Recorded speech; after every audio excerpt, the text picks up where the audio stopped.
Good morning everyone. So my topic for today is why is helmet necessary and important during navigation.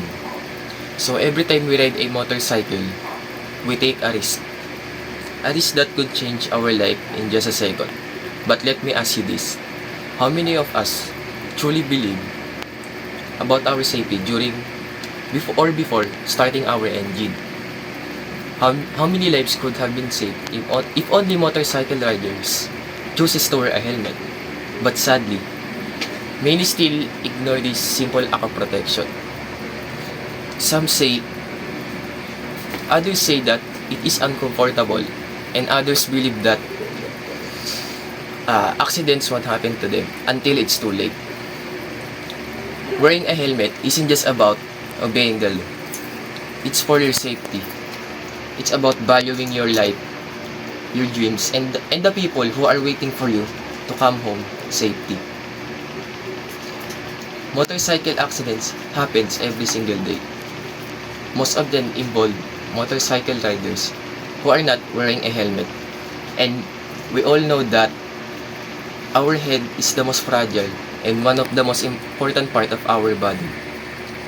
Once injured, recovery isn't always possible. Imagine getting into a crash without a helmet. One strong impact can cause severe brain injury or even take your life in just an instant. Helmets are made to protect us.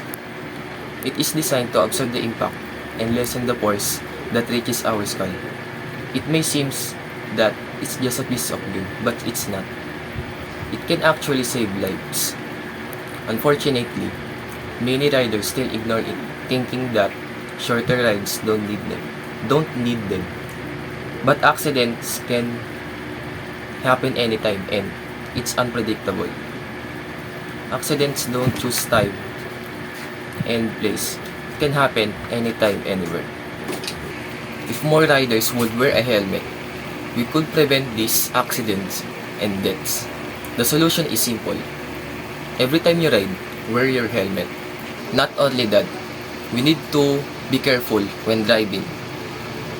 And let's pay attention on the road. Because not being aware is the number one causes of motorcycle accidents. So the next time you step on your motorcycle, ask yourself, is it really worth the risk to ride without a helmet?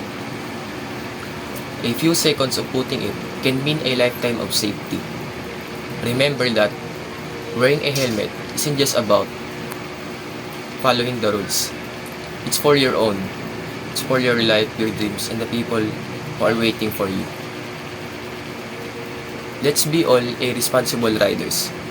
Wear your helmet and set an example and inspire others to do the same. Because one choice can save not just your life, but also someone else's too.